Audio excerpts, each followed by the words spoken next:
Hi there folks, my name's NovaWing24 and welcome to another Microsoft Flight Simulator 2024 aircraft review, and today we are having a look at this veritable beast of the skies, the recently released Grumman TBM Avenger from Orbx. This is a fantastic aircraft. Like, it is an absolutely mind-bogglingly big aircraft, and is something that is just truly a sight to behold, both in the sim and in real life. And I am very fortunate enough that in my life I got a chance to get up close and personal with a flying one of these many years ago, and it very much gave me a huge impression, and did not dissuade me from gaining an interest in carrier-borne aviation. Now, before we get too far into this review, I do want to say a huge shout out, a huge thank you to the team over at Orbx for providing me with the review copy of this aircraft today. Now, in terms of the review, we're going to be going through and doing sort of fairly standard, or hope to be the new standard for 2024 reviews. We're going to do our usual sort of drone fly around here. We're going to do a quick walk around of the aircraft using the first-person mode, which is possibly one of my favorite features of the new sim. Then we'll go through, do a test flight, and then for this particular aircraft, given that it is a carrier-borne aircraft, we're going to do is try doing some traps on a carrier just to see how well that part is modeled as well. Now, getting into the drone review here as we go around here. Now, the team have done I originally wanted to say they've done an absolutely fantastic job of modeling the aircraft, and for the most part that they have, but it's got some issues. Now, this is the second aircraft, I believe, that's been developed in partnership with Paul Bennett's Air Shows, with Orbx and Paul Bennett Air Shows forming a partnership back in 2024. And this is the second aircraft following on from their Wolf Pitts aircraft release from last year. Now, the team have done, as I said, they've done some great modeling work in terms of like the overall airframe.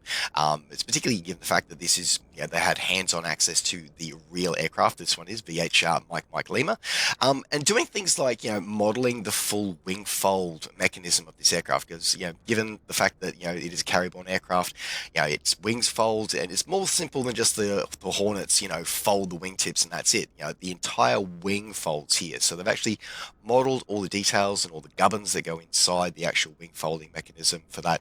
And that animation is available in the sim in the aircraft, and it looks pretty damn cool.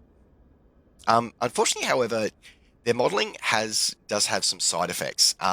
So one is the intensity of the model. Like the team have done, there's clearly an awful lot of polys in this model, because even on my system, I'm running a 14th gen i9 with a 4090, and I still, especially when I first load the aircraft in, like there's a lot of stuttering as the aircraft loads in. Now, this is a local install from the Orbx store, not streamed from the marketplace or anything like that. So for me, that just shows, there is a lot of, there's a lot of polys going into this model, a lot of textures, a lot of detailed textures, and the texturing, by the way, is absolutely superb. Like, the texturing is done really well.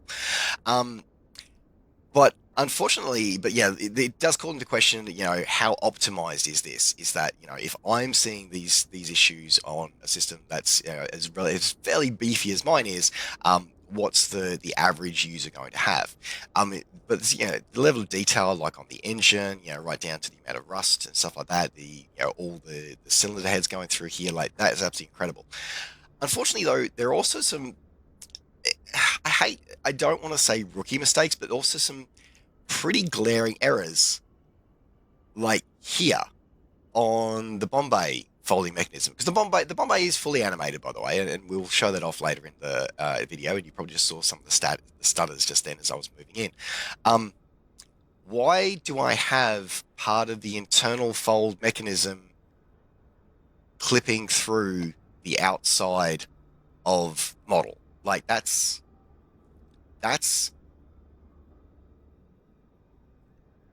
not forgivable. Like, that's a basic QA. You could have picked that up. Now, admittedly, I will own this and say that, I flew this for several hours before I first saw this problem.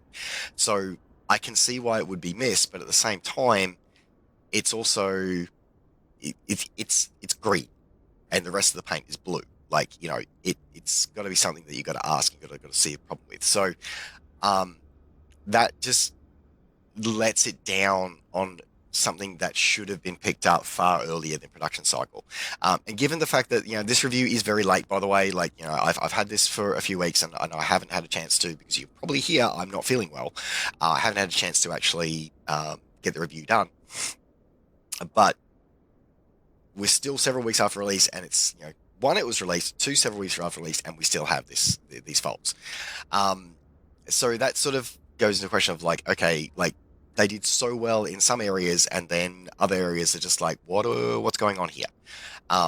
Which is really unfortunate with this aircraft, because otherwise, my overall initial impressions of this aircraft were fantastic, with some caveats, but this really, sort of, takes the shine off this aircraft. Unfortunately, it really, really does. But looking at the rest of the modeling work, the modeling and the texture work that have been done is absolutely fantastic. Like, just looking at the skin on the aircraft, for the rivet counters out there, all of your rivets are absolutely in place here. You can count rivets to the cows come home, and you will find everything that you want. In terms of recreation of the livery, because this aircraft only ships with the one livery, which is VH Mike Lima, it's done mostly correct. Now, looking at reference photos dated from 2024, all of the sponsors seem to be there, but not necessarily in the right places. So I don't know whether this is a planned repaint or update to the sponsors in the livery, or whether it is, I'm not sure, but it is done as showing off an aircraft from USS Bunker Hill, so 441, which is a not uncommon paint scheme to put onto surviving Avengers. So there you go. Anyway, in terms of the aircraft, it is still pretty damn detailed, but I do want to go through and have a walk around of the aircraft from first-person view, because I think that also helps you appreciate just how big this aeroplane actually is. So taking on the first-person view, like, you do get an impression of just how big this airplane is, given the fact that, your eye level doesn't even come to the top of the wing. Like, it really does give you an idea of just how big this aeroplane actually is. And again, it allows you to appreciate both the detail work that's gone into this aircraft, but also, unfortunately, see where the flaws are as well, which is such a little bit of a shame. Now, something to point out here, I'm sure I'm probably going to cop flack about pointing this, and it's not necessarily that I'm not saying this is a bad thing, it's just something to be aware of. This aircraft has been produced for both Microsoft Flight Simulator 2020 and 2024, and is available for both. It's a one-time purchase for both. It is 2024 native in terms of its texture types and its texture formatting, so that's a huge plus for the team at Orbx for that one. However, one thing to be aware of is that the developer still hasn't implemented things like the reds, so things like your chocks, pitot covers, exhaust covers, and intake covers, things like that. They have not been modeled into the 2024 version at this time. Like I said in my review of the DA40, when I made a similar comment about this, I'm not blaming the developer for this one at this time, because being a developer myself, the SDK for this sim is an absolute shit show at the moment. And as such, it is difficult to implement a lot of those things at the moment, because unfortunately they are not well documented, and the samples that have been provided are not great. So I'm not saying that this is, this is, don't buy it because of that one tiny little feature, which, would it be great if it had it? Yes. Am I okay with it not being there at the moment? Absolutely. Hopefully we can see that added in later on down the track. I think that would be, I definitely hope for that. I haven't heard any commentary either way if that's going to be a thing or not. But it is just something for you to be aware of at the moment, that if you were expecting to be able to have the reds at the moment or do like the pre-flight checks and inspections of, you know, moving the rudder, moving the elevators and the trim tabs and stuff like that, yeah, you can't do that at this time at the recording of the video anyway. Otherwise, we're just having a walk around the aircraft here. So the aircraft was a multiple crew aircraft in real life. It had the rear ball turret gunner on the spine of the aircraft. There was also space for a tail, sort of a dorsal gun to be popped out through this little hatch down here of a 50 cal machine gun for ventral defense. None of the weapons are modeled in this one. That's fine because they are not in. They are only sometimes carried in the actual real world aircraft this is actually based on, because it is a Warbird. So I've seen pictures of it with the replica weapons mounted, and I've seen it with pictures of it of them not mounted. Of course, getting a nice detailed look hook there as well. So yeah, I think that it's like overall, like, you know, the modeling is overall pretty good, but unfortunately those couple of small bits really take the shine off what I think is otherwise a fantastic job that the team has done. Anyway, on those, let's jump into the cockpit now and get ourselves ready for our test flight. All right, so here we are in the office of the Avenger, and it is it is an Avenger, the cockpit that is exactly what the aircraft that it is actually modeled off of, which is the one flown by Paul Bennett's air shows. So it is mostly original, with, you know, the original classic gauges. No autopilot, by the way, just in case you were wondering. But it does have a couple of mod cons, including modern communications and a basic GPS, which is essentially really only there for positioning, and that's kind of about it. But it still gives the feel of the real aircraft, both in terms of how it looks, how it feels, and, you know, the wear and tear you can see on the actual controls, and you can see on all the panels and all the textures that have been done here. Really give that lived-in, lifelong feel that this aircraft absolutely does have. It does have plenty of animations here as well. So you do have the cockpit, so you can open the cockpit glass through here by unlatching both the things. So we do have it open, which we'll have for the takeoff in just the engine start and takeoff in just a moment. Now, a couple of things to go through with this cockpit. So let's get out of the way a couple of my bugbears about this. Again, like the first impressions of this aircraft is generally, you know, was really, really good, but there's just all these little things that can start taking little bits of shine off it the further you go into this aircraft. So the first one is that you notice, obviously, we spawn in with the aircraft, you know, the aircraft loads in, wings folded. Yeah, it's carrier-borne aircraft, that's kind of normal, and basically how they're traditionally parked. Even when they're not on carriers, they are parked with their wings folded. However, in the cockpit, though, it is actually automatically set to wings set to spread. So as soon as you run power to the aircraft, those would suddenly start spreading for you, even though most of the startup footage that I've seen generally has them starting with the wings folded. So not a huge deal. You can just click it and drop it there, and it changes, and everything's fine. However, that also brings me up to another point of with this aircraft. So, despite me having a physical button on my controls bound to wing fold command, like toggle wing fold command, and despite the fact that the wings are clearly modeled to fold, and that there is a native command built into Microsoft Flight Simulator 2024 for wing fold toggle, that command doesn't work. Now, the physical pressing of this switch in the cockpit does work. So, and we'll see that once we get the engine started. However, the linkage between the aircraft design, the aircraft modeling, and the avionic programming of, hey, when this, a button that's keyed to this command is triggered, you should do this, that seems to be missing.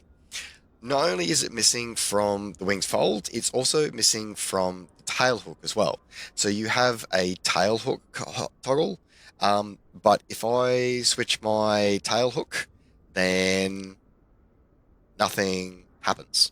And that's super frustrating. Like it is said, if I click it, and if we quickly jump outside the aircraft, let me just move the camera around, you can see that yes, the tail hook has deployed. Great. So the animation works, thumbs up for that. Great work. You've got the clickable click spot in the cockpit. Great.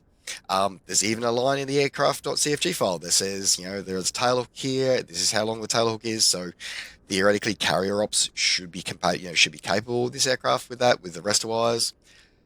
However, again, that linkage between if you press this, keybind that's related to this native command, it should work, and it doesn't. And that's, again, just, I know in the grand scheme of things, it's a pretty small thing, but at the same time, it's also kind of not. Like, it's these consistent small things that really sort of show up problems, with this aircraft. Excuse me. All right, so just setting my parking brake on there now. All right, so there's that. That's kind of a problem, frustrating, but it is what it is. So next thing is moving on to one of my pet things that I always talk about ad nauseum is, of course, checklists. So with checklists for this aircraft, the checklists are present. So in MSFS 2020, they'll be available across the top bar there. In 2024, you can bring it up using the in Cockpit EFB. There is no physical click spot for the EFB. It's bring up by the keyboard command, default tab. And you bring up your checklists, and the checklists are normally all available, but apparently this time they are not. That's interesting, because they were available last time I was running through this in my prep work for this video. I went through the checklist and a bunch of stuff was missing. Apparently now it's completely missing. That's super awkward.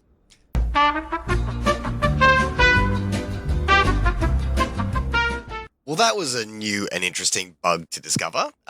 So apparently, switching aircraft and switching back to the Avenger brought my checklist back. So that was an adventure. Anyway, so back to what I was saying. So speaking of the checklist, look, the checklist is there. So, great. For me, that's a bare minimum here. But again, a couple of things to notice here. None of the sort of, visual sort of viewpoints to sort of say, hey, this is what you need to look at.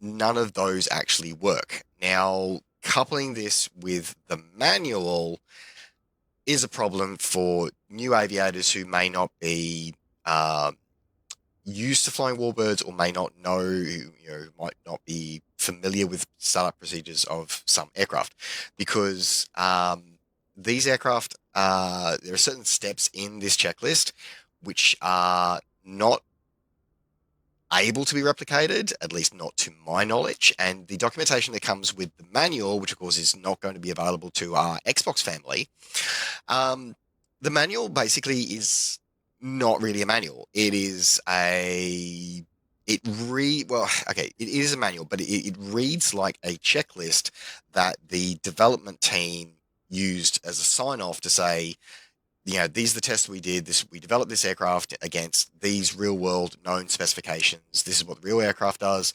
This is what our aircraft in the sim does. So, this is what we're doing.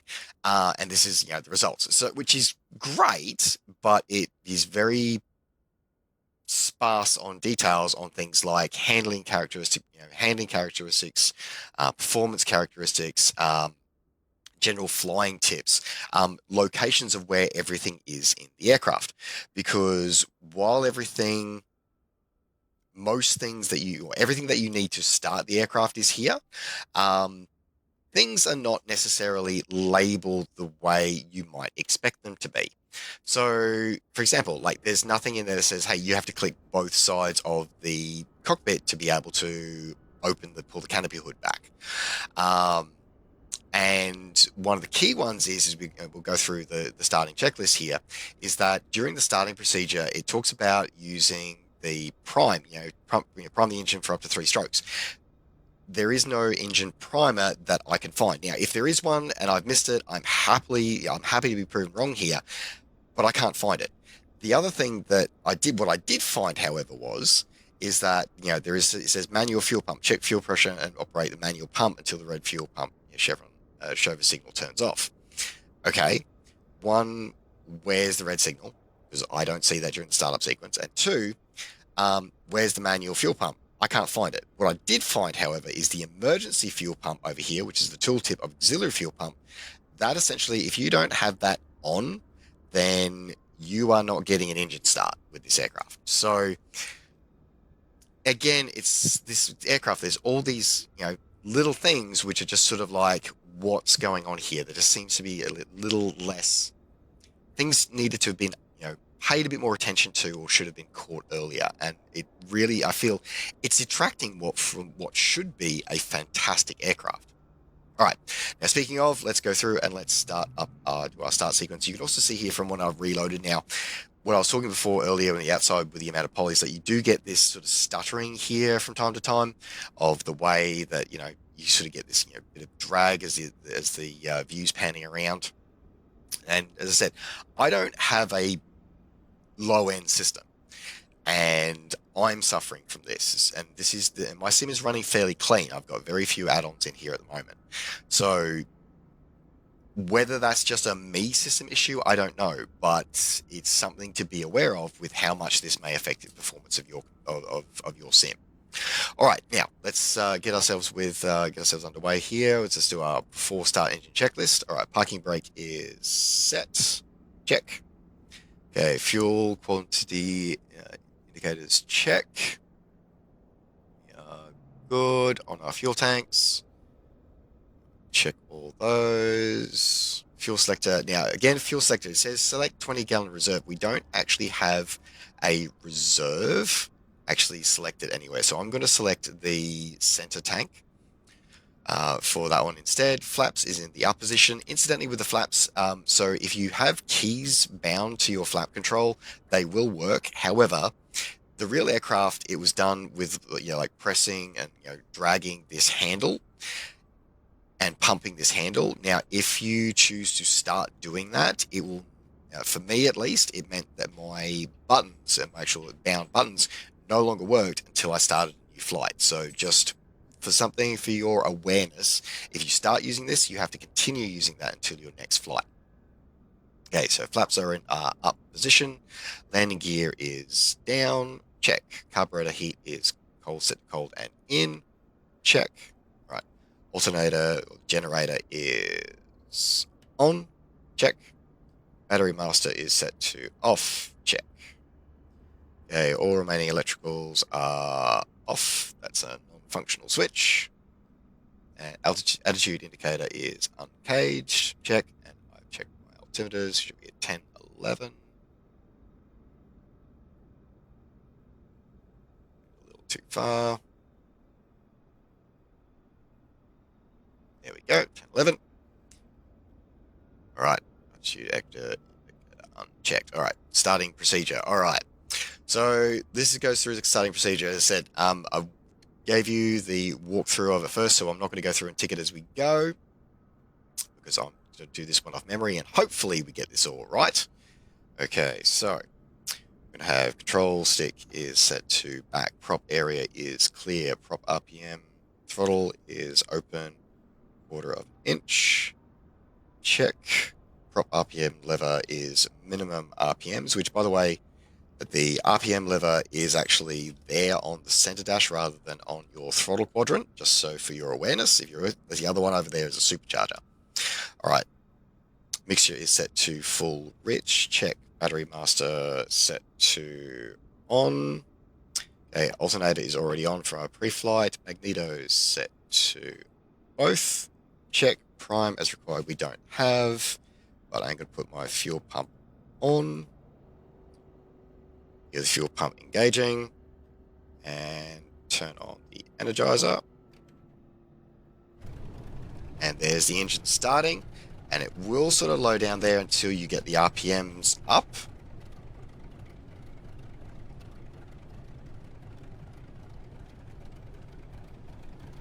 The RPMs full.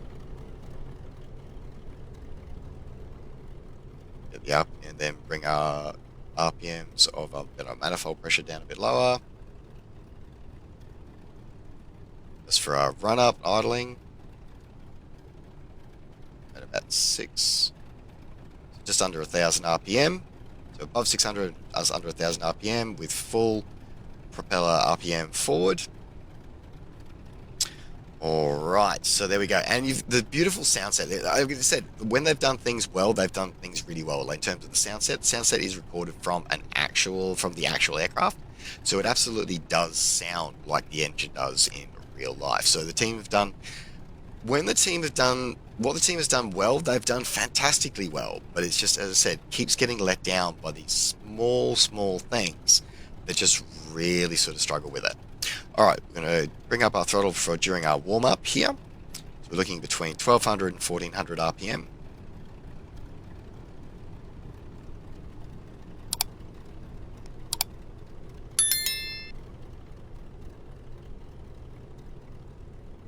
All right, good there. All right, now we're going to bring our fuel selector to our right tank. Right tank set. All checked off. Now off to before takeoff. All right, so we're going to do our brake checks shortly. We're going to go through and do our housekeeping now. So we're going to put our avionics master is on. Put our nav lights on. Our pitot heat is set to on. All right, so we are good there to go. Now, of course, bringing the radio master on. So you do get some basics here. So you've got your transponder, you've got your comm radios there, and you do have a basic GPS unit. Again, this GPS unit, it's basically there for positioning only, although it has these additional buttons here, for example. Like you can put in here direct twos, so you can sort of go through and go and select something, but it won't actually do anything. So we can set something there. Let's just go for that one, for example. Cool. Go enter, but it won't actually go anywhere.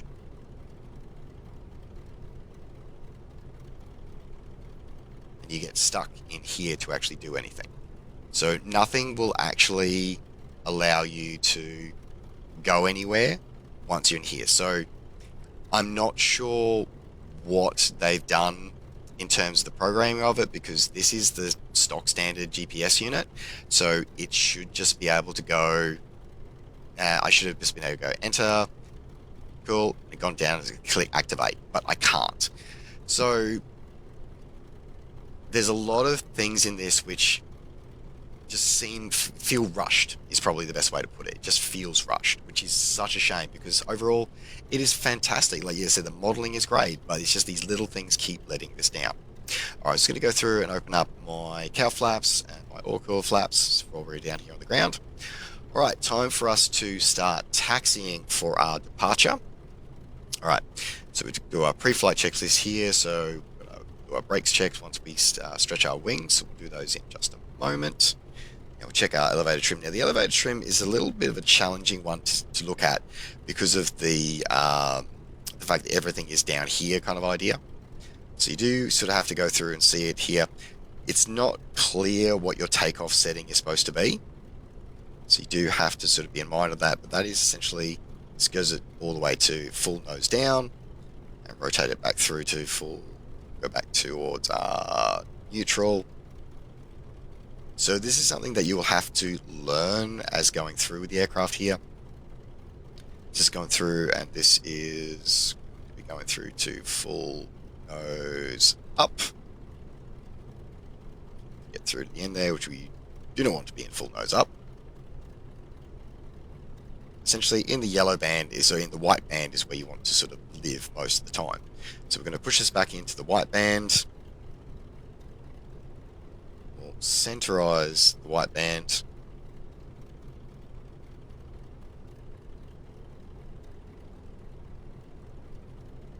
Go.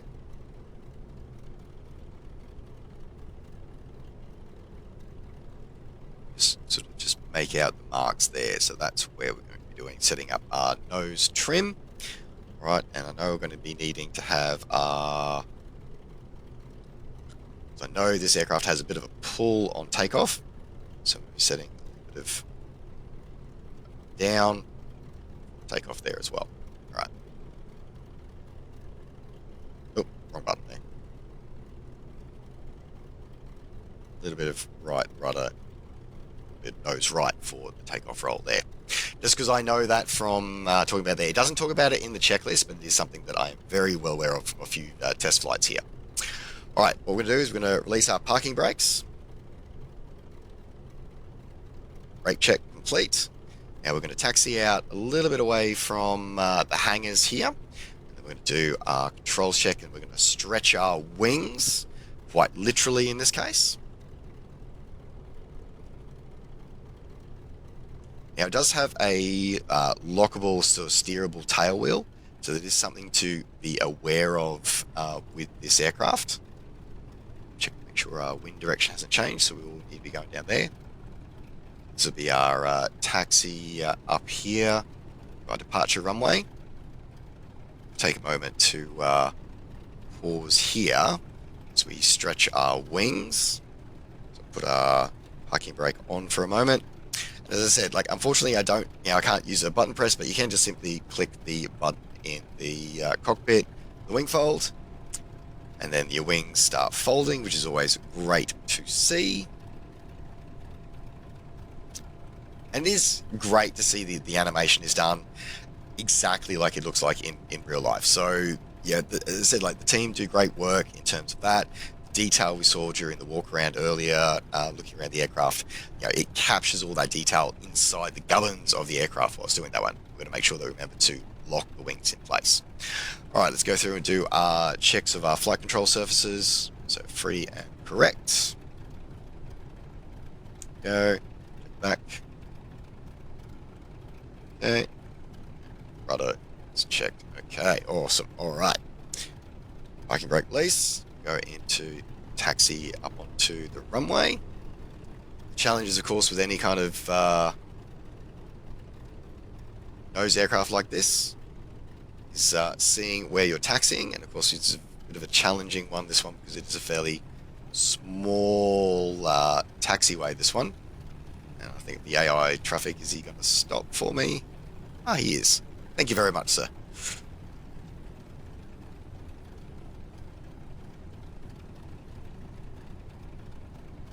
The engine sound, as I commented before, like, the engine sounds definitely come across, really quite good. I can definitely do sound like the aircraft that I remember and having heard in real life, and referring to various recordings, whatever. So I definitely believe that the team have recorded this from the real aircraft. It definitely sounds right.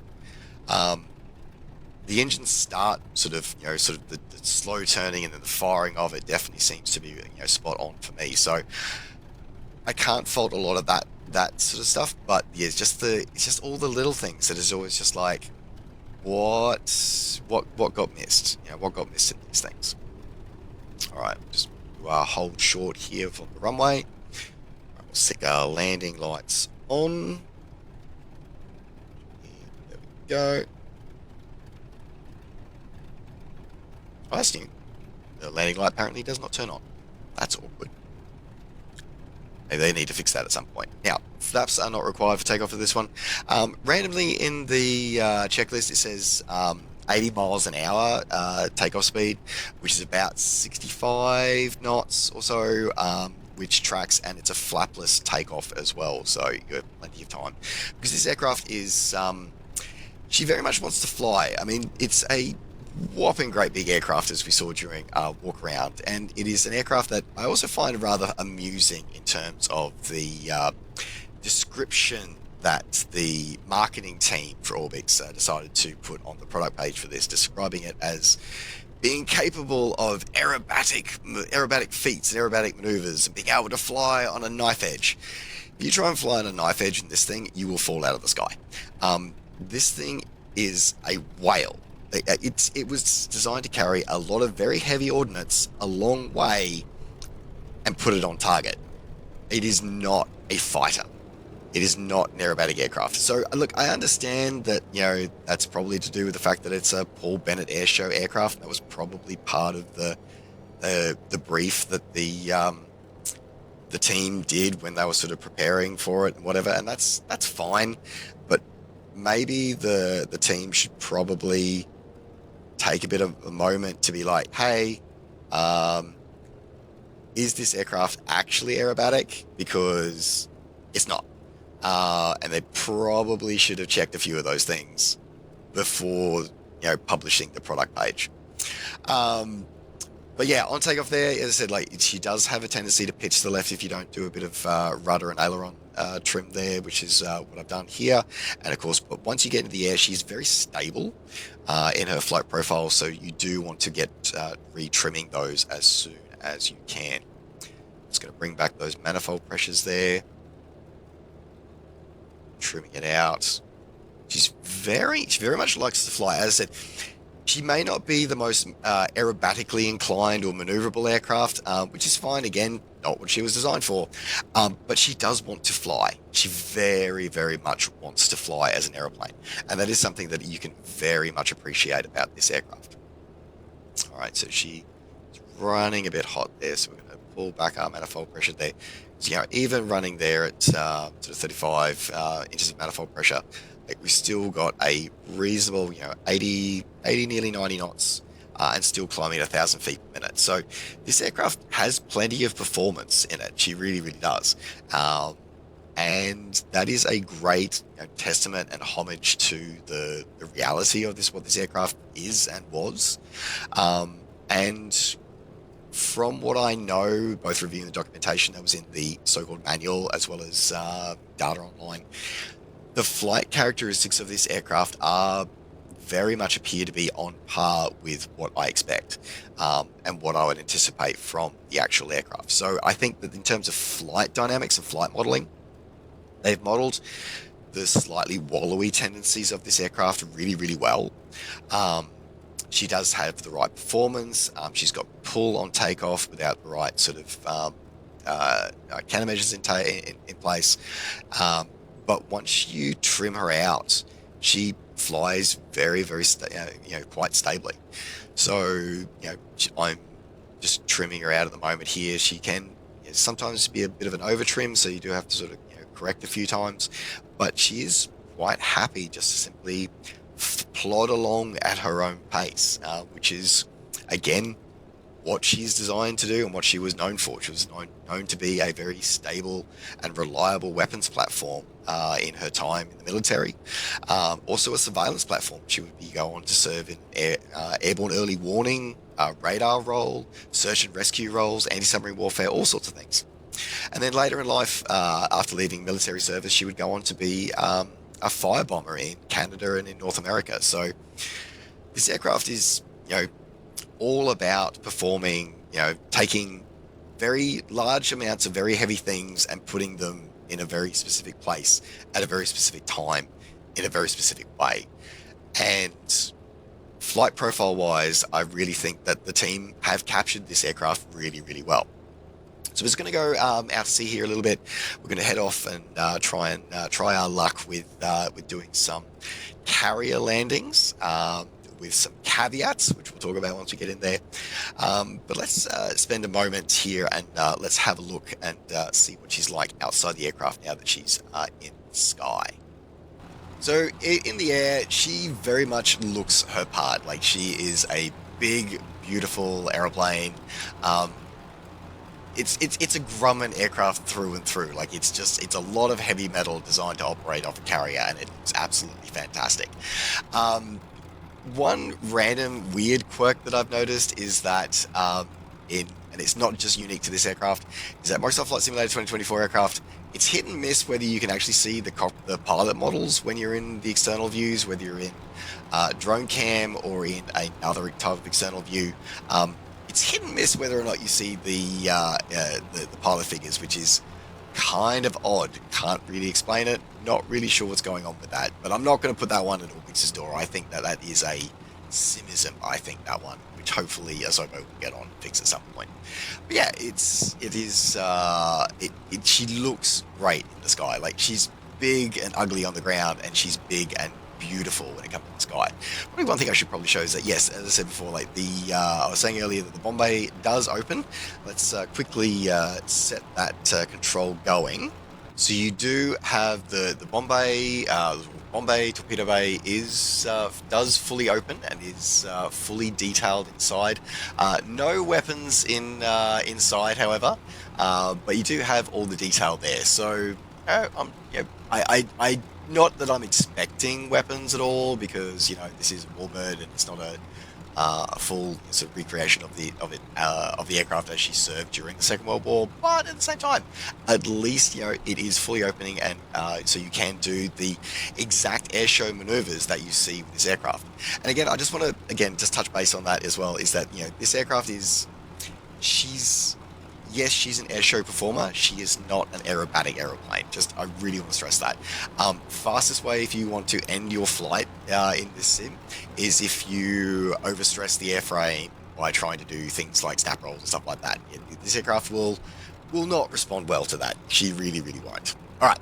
Well, on that, let's button this aircraft up and let's head out to our carrier and see if we can catch a wire or two. Alright, as we're approaching the USS Gerald R. Ford here, the Miltech Simulations Supercarrier Pack. Ideally, I did do some landings on the Miltech Simulations Lexington. Unfortunately, though, that hasn't made its way into 2024 yet, so this was the only carrier pack that I could do some carrier traps in here in 2024.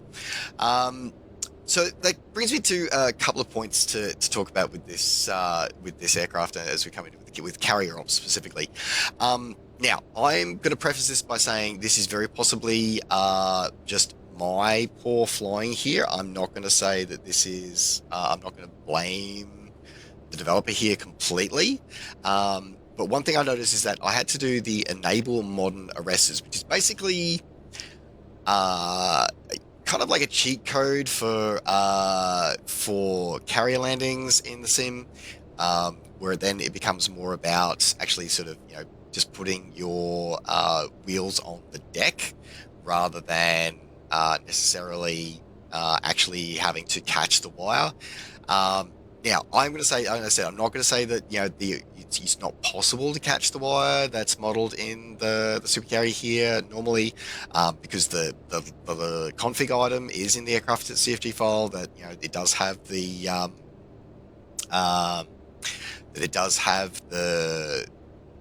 entry for the tail hook, so it should catch. But because I'm also significantly out of practice when it comes to carrier landings, so I'm not going to blame Orbx for that one completely, but yeah, I found that I had to do the modern arresters is the only way to do it. But something sort of similar to talk about though as well is that I found one of the things that I found during a lot of my test flying here is that while the flight dynamics of the aircraft I feel are pretty much spot on, the engine dynamics I have questions over, because I seemingly often get your aircraft has crashed or something like that if I'm running the aircraft within the acceptable manifold pressure range. I seem to still get issues with the aircraft actually sort of basically blowing itself up in flight. I can't guarantee that is not from user error. Like I absolutely can't, because at the end of the day I have not flown one of these aircraft in real life. So I'm not going to say completely that they are wrong. However, I have enough time in various aircraft, both in real life and in the sim, that I absolutely should have been. I absolutely should have been on the right. The right control. You're drifting right. I'm too far right. You're drifting right. On all.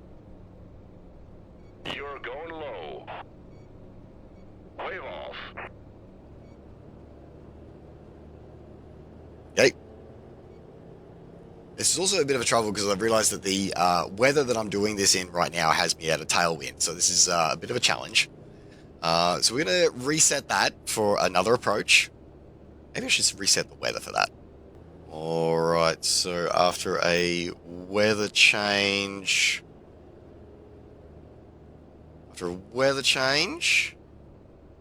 see how we fare now. Roger, ball. You're high. Right for lineup.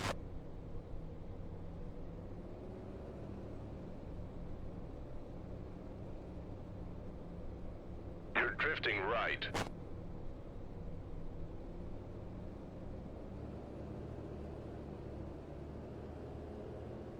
You're a little fast. Wave off. Okay, let's see if we can... This is very different from modern carriers, so let's see if we can bring it down.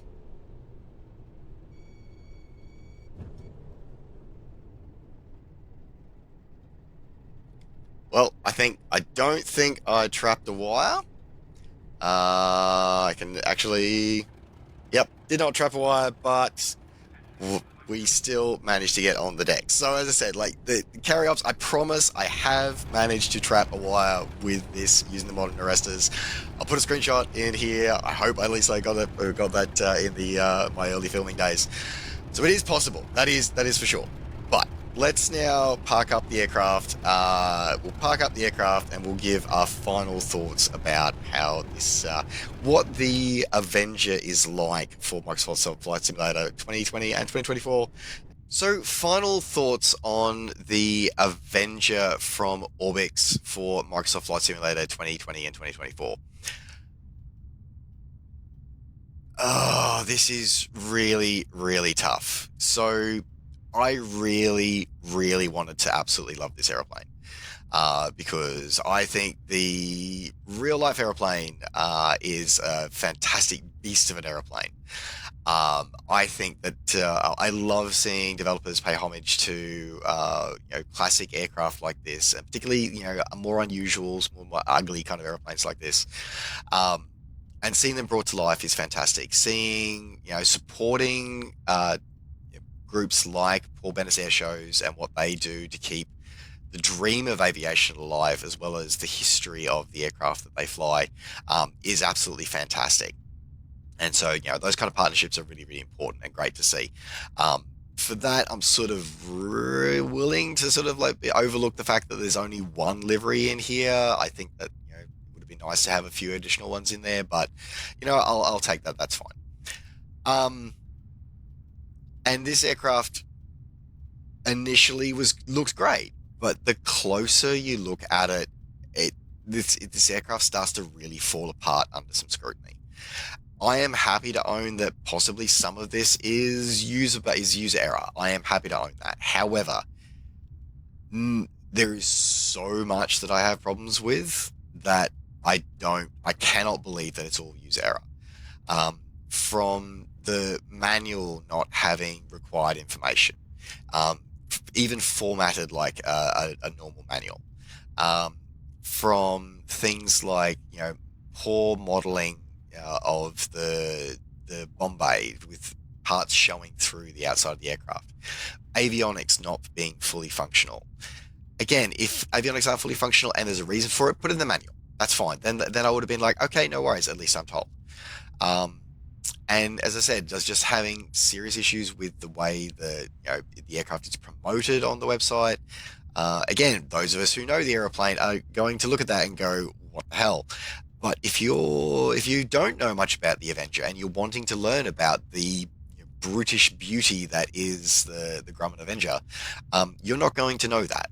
So I think that this aircraft has the potential to be absolutely amazing, because what's been done well has been done fantastically well. But there's so many things that are just like there's incredible amount of detail throughout the entire internals of the aircraft. Like, all cruise stations inside the aircraft have been done with great detail. Why not put a camera position in each of the positions in the aircraft? The pilot, the navigator, the gunner, the bombardier. Like, why are those positions not camera options? So at least you can snap a camera to it and appreciate it. Why is the avionics, the GPS unit, why does it not function as the default GPS unit should do? Why is there seemingly, if you run the engine at potentially what, to me, from what I'm reading, it says it's running within its parameters for a reasonable amount of time, why is it blowing my engine up apparently and giving me a your aircraft has crashed problem when, according to the charts, says that it's running inside of spec. Again, I'm happy to be proven wrong. If I'm doing the wrong thing, then I'm happy to own that. That's fine. However, I'm finding that if I'm running at above 30 inches of manifold pressure for more than 2 minutes, um, then it's blowing up. Now, if that's wrong, I'm happy to own it. But that 30 inches of manifold pressure should be fine. Now, if I was running at 50 inches of manifold pressure for that time and the engine blew up, happy to own that. Yep, no worries. But yeah, I'm just finding a lot of consistency issues with this. The fact, as I said before, like things like, there is keybinds and key commands native to the sim to wing fold and tail hook. The animations work. The physical touch points are there.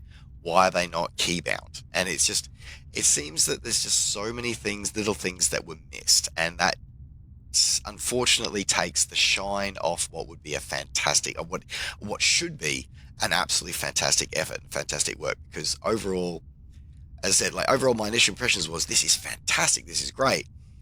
But then all these little things start, adding up and going, oh, if only this, if only that. And that just really, for me, is heartbreaking. It is absolutely heartbreaking. So with that in mind, I cannot recommend this aircraft right now. I can't. I think that it is very, very fixable. I think that, and again, as I said, if I am in the wrong, if somebody can point out to me where I've gone wrong, I will happily remake this review video. No problems at all. But right now, unless you're a diehard fan of this aircraft, I can't recommend it because it doesn't feel finished, is the bottom line. It absolutely does not feel finished. And it feels like it was rushed out the door. I think that this could absolutely be fixed, and I think it could be fixed quickly. But right now, as it is, I can't recommend it. And that breaks my heart to absolutely say that. It really does, because I love this airplane in real life, and I was incredibly looking forward to release it to this being released for the sim. But if you do want to risk it and you do want to give your feedback and maybe help the development team with improving it, this is available from Orbx Direct for both Microsoft Flight Simulator 2020 and 2024 as a package deal. And with that, unfortunately disappointing review, I do want to say once again a huge shout out, a huge thank you to the team over at Orbx for providing me with a review copy of this aircraft.